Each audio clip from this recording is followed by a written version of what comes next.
Bayangkan sebuah negara, di mana Islam bukan hanya sekadar agama, tapi juga identitas nasional. Sebuah negara di mana rezim berkuasa dibangun di atas fondasi syariat Islam. Negara ini adalah Iran. Selama bertahun-tahun, dunia mengenal Iran sebagai benteng kuat Islam Syiah. Namun, di balik tirai kekuasaan dan propaganda, terjadi sebuah pergerakan yang sunyi, namun menggemparkan. Pergerakan yang tak pernah terbayangkan akan terjadi di jantung Republik Islam Iran. Sejak Revolusi 1979, kehidupan beragama di Iran sangat diatur. Mengubah agama, apalagi dari Islam ke Kristen, dianggap sebagai kejahatan serius. Namun, hari ini, laporan-laporan mengejutkan muncul dari berbagai sumber. Diperkirakan, ada lebih dari 1 juta warga Iran yang secara diam-diam meninggalkan Islam dan memeluk agama Kristen. Sebuah angka yang luar biasa, dan sebuah fenomena yang membuat rezim di Teheran terkejut dan gelisah. Bayangkan gereja-gereja dipenuhi jemaat, sementara masjid-masjid semakin sedikit jemaah yang datang. Itulah yang terjadi di Republik Islam Iran. Perubahan dramatis dalam pola pikir ini membuat semua orang bertanya apa yang terjadi. Percayalah, jawabannya sangat mengejutkan. Tetaplah bersama kami untuk mendengar keseluruhan fakta yang terjadi. Sebelum kita lanjutkan videonya, mohon bantuannya untuk subscribe video ini dan aktifkan notifikasinya, agar kalian semua tidak ketinggalan video menarik lainnya. Lebih dari 1 juta Muslim di Iran telah membuat keputusan yang tidak terduga untuk memeluk Kristen. Mungkinkah lonjakan agama Kristen ini menandakan awal dari akhir bagi radikal Islam? Mari kita cari tahu mengapa ini bisa terjadi. Ketika kebanyakan orang berpikir tentang Iran, Kristen bukanlah agama yang langsung terlintas dan dalam pikiran sebagai negara Muslim Syiah terbesar di dunia. Iran tidak hanya berakar kuat dalam tradisi Islam, tetapi juga dikenal karena penegakan prinsip-prinsip agama yang ketat. Namun, dalam transformasi yang mendalam ini, tak pernah terduga sebelumnya akan terjadi, dan sedang berlangsung secara diam-diam lonjakan konversi dari Islam ke Kristen. Ini tidak hanya membentuk kembali lanskap keagamaan negara, tetapi juga menantang fondasi rezim Republik Islam Iran yang dibangun atas prinsip-prinsip Islam Syiah. Selama beberapa dekade, pemerintah telah mengontrol dengan ketat ekspresi keagamaan dan sering menghukum para pembangkang dengan keras. Dengan ada beberapa petugas moral yang terkenal, akan bertugas menegakkan hukum Islam. Sampai ada beberapa petugas mendapat pengawasan internasional setelah diduga menembak seorang wanita karena melanggar hukum jilbab wajib. Insiden tersebut mencerminkan tindakan kaku dan seringki menindas yang digunakan untuk menjaga keselarasan agama. Meskipun ada upaya-upaya ini tanda-tanda ketidakpuasan. Ada hal yang mengejutkan, karena 50.000 sampai 75.000 masjid di Iran dilaporkan telah ditutup karena menurunnya jumlah jamaah. Ulama senior Iran Muhammad Abul Qasim menghubungkan hal ini dengan penurunan yang signifikan dalam jumlah jamaah yang menandakan krisis iman yang lebih luas di antara orang Iran. Tren ini berkorelasi dengan laporan bahwa sekitar 1 juta Muslim di Iran telah memeluk agama Kristen, menunjukkan bahwa arus bawah perubahan agama sedang mendapatkan momentum. Istilah revolusi Yesus telah digunakan untuk menggambarkan gelombang orang Iran yang semakin banyak memeluk agama Kristen. Menurut sebuah studi bersama yang dilakukan oleh CBN dan Kementerian Radio Internasional, sekitar 1 juta Muslim di Iran telah menerima Kristus. Ini bukan hanya statistik anomali, ini merupakan pergeseran budaya dan spiritual yang mendalam. Balasan di balik gerakan ini sangat terkait erat dengan perjuangan politik sosial dan ekonomi di Iran. Untuk sekarang, para martir menyoroti bahwa Iran sedang bergulat dengan beberapa tingkat kecanduan narkoba tertinggi di dunia, korupsi yang meluas dan populasi di mana lebih dari setengahnya hidup dalam kemiskinan bagi orang Iran. Kegagalan sistemik ini telah menodai daya tarik Islam. Di negara tersebut kesulitan ekonomi telah menjadi pendorong ketidakpuasan yang signifikan. Ekonomi Iran telah menderita di bawah sanksi internasional yang telah dikeluarkan, dan korupsi yang mengakibatkan kemiskinan.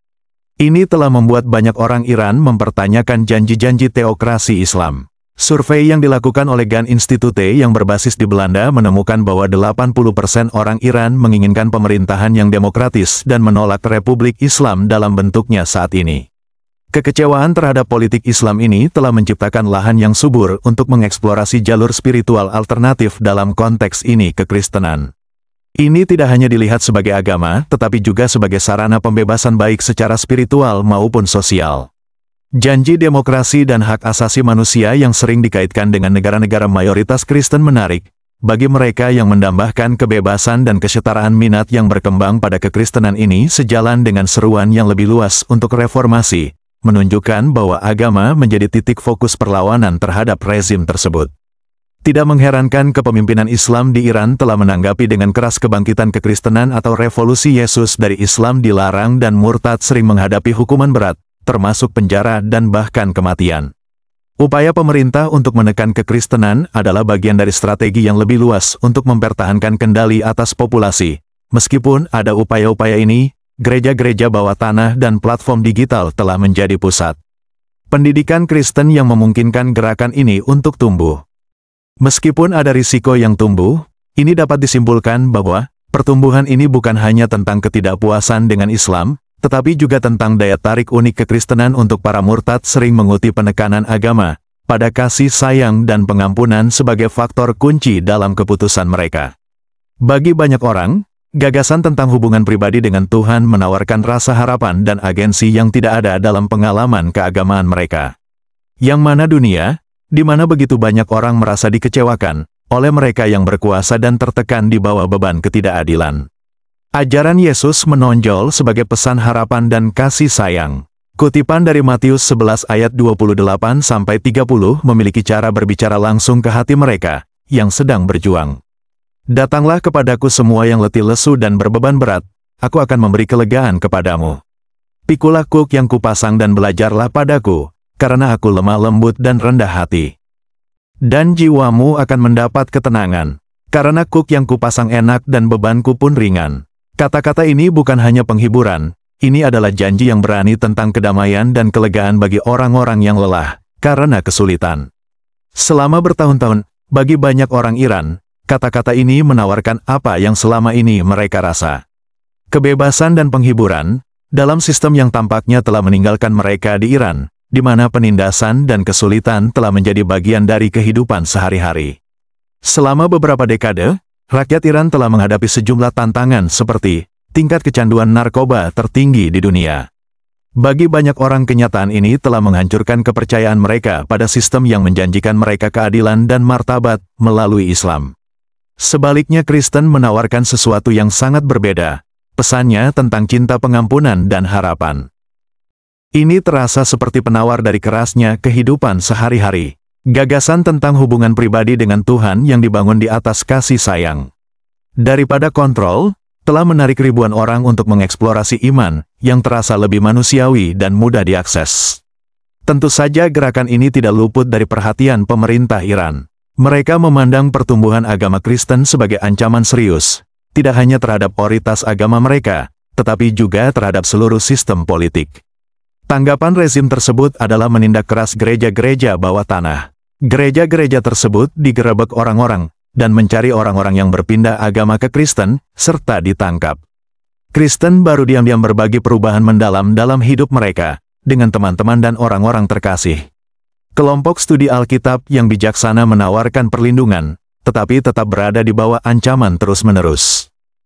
Pertemuan kecil ini yang seringkali terdiri dari tidak lebih dari 10 hingga 15 orang percaya. Ini berlangsung di lokasi yang sederhana seperti apartemen kecil atau rumah yang tidak mencolok.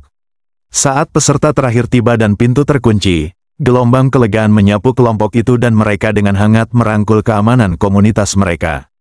Betapapun cepatnya rasa damai yang rapuh ini seringkali hancur ketika pihak berwenang menyerbu pertemuan-pertemuan ini, dengan operasi militer yang mengagetkan mereka. Orang Kristen Iran yang menanggung penganiayaan yang tak terbayangkan, namun tetap teguh dalam iman mereka. Keberanian dan ketahanan mereka bersinar saat mereka menavigasi ancaman kekerasan yang terus-menerus. Ada juga akses informasi yang tak terbatas. Meskipun rezim berusaha keras memblokir internet dan media sosial, anak-anak muda Iran sangat cerdas dalam mencari celah. Melalui VPN dan aplikasi terenkripsi, mereka bisa mengakses khotbah, video, dan cerita-cerita dari orang-orang Kristen di seluruh dunia. Mereka bisa melihat agama Kristen dari perspektif yang berbeda, bukan dari apa yang digambarkan oleh propaganda pemerintah. Akses ini membuka mata mereka terhadap ajaran-ajaran kasih, pengampunan, dan harapan yang terasa begitu berbeda dari narasi yang selama ini mereka dengar. Iran hanya mewakili satu bagian dari tren yang lebih besar di seluruh dunia. Apa yang terjadi di Iran hanyalah puncak gerakan serupa dengan Kristus muncul di seluruh dunia. Sementara pemerintah Iran berjuang untuk mempertahankan kendali gelombang konversi yang berkembang, menandakan pergeseran yang lebih dan tidak dapat diubah yang didorong oleh kerinduan akan kebebasan, kebenaran dan harapan. Studi di sana menunjukkan penyebaran agama Kristen terjadi hampir 2 kali lipat dari tingkat global. Pertumbuhan ini sangat luar biasa mengingat tradisi Islam yang mengakar kuat. Fenomena ini bukan hanya tentang perubahan agama. Ini adalah cerminan dari kerinduan sebuah bangsa untuk menemukan arti, harapan, dan kebebasan. Di balik propaganda dan represi, ada jutaan hati yang mencari kebenaran, dan banyak dari mereka menemukannya di jalan yang tak terduga. Apakah pendapat kalian tentang video kali ini? Ceritakan di kolom komentar di bawah. Semoga kita semua selalu ada dalam lindungan Tuhan Yang Maha Esa. Sampai jumpa di video berikutnya. Terima kasih.